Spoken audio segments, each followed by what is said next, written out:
Happy to do that.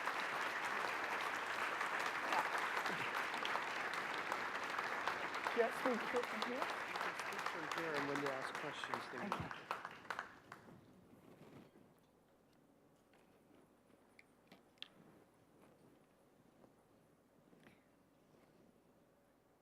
Thank you. I'm just wondering how many young people there are here today. I'm told that it's mostly young people in the audience. I'm very happy to meet you because the young people have a lot to teach us. And when I go abroad, I usually go abroad, or rather come abroad since I'm abroad now, to learn rather than to teach. Usually I'm asked to speak. And so I have to speak, but I'd rather listen to people. And I much prefer dialogue to monologues. It's much easier, it's much more interesting, and you acquire so much more that way. But since I've been assigned a subject to talk about, I shall have to talk about it. Peace requires courage and compassion. First of all, I have to say that I had never previously, before I started out in politics, thought of myself as particularly close to peace as such. Peace was not something that I talked about too much or even thought about too much. It was perhaps something I took for granted, the value of peace. It was only after I was placed under house arrest that I felt close to peace. Not because I was given the Nobel Prize for Peace, but because I found that being alone under house arrest was not something I minded terribly much, because I quite liked being peaceful. It was very peaceful living by myself. And it gave me a lot of time to think and to learn about myself, as well as the outside world. Paradoxically, you learn more about the world when you're cut off from it. I had only the radio to listen to, but I learned to listen very carefully. This was something I really gained from my years of house arrest, listening. When you listen very carefully to the radio and you don't see the face of the person who is speaking, you learn about certain nuances, and you learn a lot more about people listening to them without looking at them than you would learn about them when you meet them face to face. Many politicians whom I had met before I was placed under house arrest revealed themselves much more to me through the radio than they ever did when we met face to face.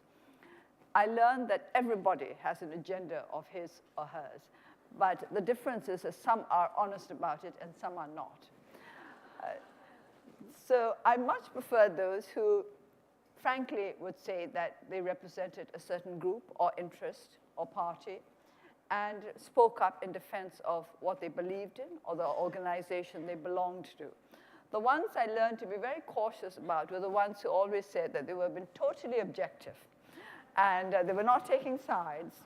They were simply people who had studied the situation in Burma and they were going to present the facts as they saw it. Well, as they saw it. So honesty was something I learned to value when I listened to the radio over all these long years. And I think honesty requires courage. Honesty requires courage, and peace requires courage, because honesty and peace are very close together.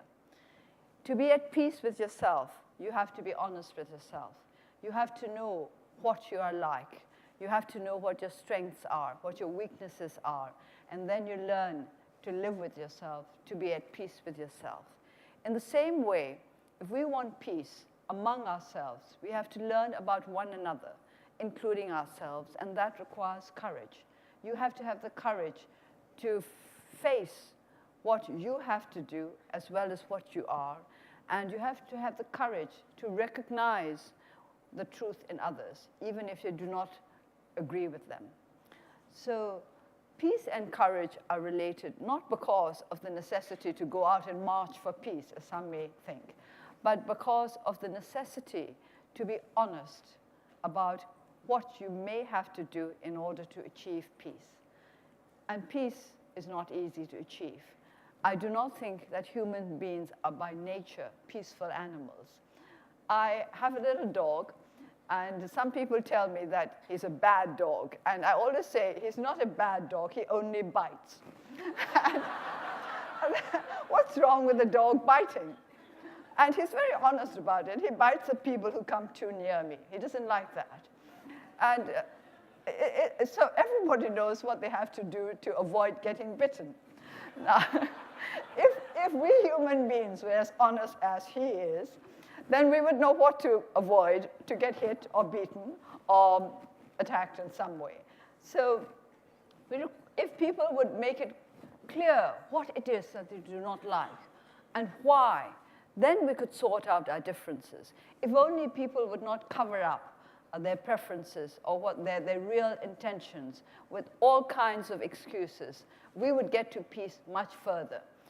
If we could know what the other side wanted, then we would know how much we could give and what compromise we could come to. Compromise requires courage, because compromise means letting go of your vanity. A lot of people do not compromise because they think that it's a sign of weakness. Of course, it's not a sign of weakness. Compromise is a sign of strength. It requires courage to face the fact that you must learn to be satisfied with so much and no more, even though you may want everything. You cannot have everything in this life, and you must be prepared to give up some things. And compassion, how does compassion come into it? Compassion also I learned to value during the years of struggle, because I've been fortunate enough to be given much compassion. And compassion is very strengthening. It is what gives you the hope and the strength to go on, whatever may be happening. And to know that compassion is a part of human nature is very encouraging. So why does peace need compassion? Peace needs compassion because compassion is also an element that helps you to give, to compromise. Compassion allows you to recognize that other people's needs are as valid as your own. And compassion is the most giving of all emotions. Only yesterday I was talking about it, and I mentioned the fact that love is very close to hate, but compassion is totally removed from hatred. This is why compassion is essential to peace.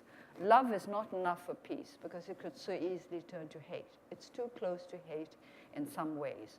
But compassion is what recognizes the suffering in others. It's the desire to remove the suffering of others. It is the desire to put others at peace, and that in itself will give you peace. And peace has to be created by all sides concerned. In a situation of conflict between two peoples or two organizations, two countries, two groups, unless you recognize the needs of others, the other side, unless you can have compassion for the sufferings of the other side, you will not be able to come to the kind of agreement that will lead to peace. In my own country, we have had ethnic conflict ever since we became independent in 1948. There was never a time when the country was ever totally at peace, when all groups within the country had decided that they would lay down arms and live together in peace and resolve our problems peacefully. There has never been such a time. We are still working towards that goal, the goal when all of us in Burma, all different ethnic nationalities, will have agreed to live in peace and to sort out our differences through negotiation and compromise, and not through the gun. We have yet to get to that point. At the moment, there are many, many refugees in the north of Burma, in the Kachin state, where there is conflict between the Burmese military and the Karen Independence Organization. In such a situation, it's the women and children who suffer most. It's the innocent people, the ones who have never done anything to make conflict, who have never done anything to create conflict, and who have no say in the matter. Those who cannot say, we do not want the fighting to go on, we do not want this disagreement to go on, we do not want this breaking of peace. Those are the people who suffer most. And they are forced to flee their homes and live in refugee camps, which must be some of the least peaceful places in the world. And these people cannot live at peace because the powerful put other things above compassion and above courage. Courage is not just physical courage. Courage is not something that you display only on the battlefield. Sometimes courage means the refusal to go out onto the battlefield, to say, this is enough. The courage to say, we've got to put a stop to this. And somebody has to have the courage to say, this must end. And usually it's the people who create the conflict, who have created the conflict, and who are carrying on the conflict, who need to say this. Until they are prepared to stop, we will not have peace. Until they are prepared to put compassion and moral courage above physical courage and above the desire to achieve their goals, whatever they may be, we will not be able to achieve peace. We start with ourselves. As I said earlier, you have to learn to be at peace with yourself. To be at peace with yourself, you have to have the courage to face your weaknesses, and you have to have enough compassion for yourself, not to condemn yourself for these weaknesses, to be able not to live with it, because I think some weaknesses have to be worked at. You have the courage to work at your weaknesses, to try to change yourself. Peace requires change, and change requires a lot of hard work, and hard work requires commitment and courage. So it goes on. It's all linked together. Peace is a very simple word, but it's very complex, and often we can define it only in negative terms as to what it is not. I explained in one of my speeches that in Burmese, the literal translation of peace is the happiness that comes from the dying down of passions, the dying down of negative passions. So peace is not seen as something active, but at the same time, you have to work actively in order to achieve peace. For example, if you want a fire to die down, if you want the heat of the fire to vanish, you have to put out that fire. You don't do it by wishing. You have to move. You have to be active. We all have to run around, and we all have to get our little buckets of water and pour it on the fire and try to make it go out. You can't just stand there and hope for it to go out. Achieving peace is like that. We have to actively work in order to achieve peace, although the dying down of the hatred and the violence is seen more as a negative effect, something that has stopped. Conflict has stopped, hatred has stopped, violence has stopped, and that is peace. But in order to make all these negative factors come to a stop, you have to work very hard indeed. Nothing that is valuable in this world is ever achieved easily. I make a point of telling our people in Burma and the members of my party that nothing comes free in this life, because they must understand that we have to pay for everything in some way or the other. But we have to pay willingly. The old ancient Greeks used to say, in the days when they made animal sacrifices, live sacrifices, that whatever they ask for, their wishes, their petitions to the gods, can succeed only if the sacrifice is willing. They considered it a very bad omen if the animal that they were trying to sacrifice was reluctant and tried to struggle or tried to go away or showed great distress. Only if the sacrifice is willing can their petitions to the gods be granted. That is how the ancient Greeks looked upon it. Of course, live sacrifices, they were a barbaric tradition, but the concept that there has to be willingness in sacrifice is quite beautiful, except that the sacrifices should be from yourself and not through others. So if we want to achieve peace, we have to be willing to sacrifice some of the desires that are connected to our ego. We have to let go of our egoism in order to achieve peace. It's difficult because we are very, very attached to our egos. That's the way human beings are. And to let go is so much more difficult than to keep on gripping, keep on holding on. That is the kind of courage that peace requires, and compassion helps to develop that kind of courage.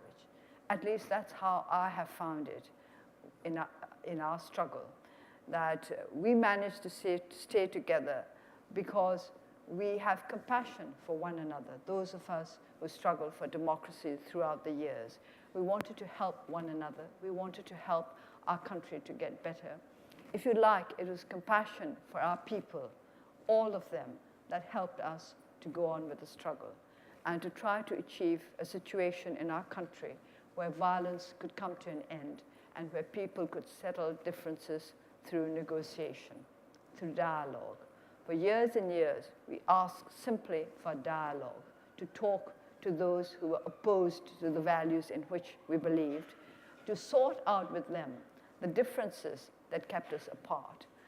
But for many years, the military regime refused the way of dialogue because dialogue they saw as a battle where one side must either win or lose.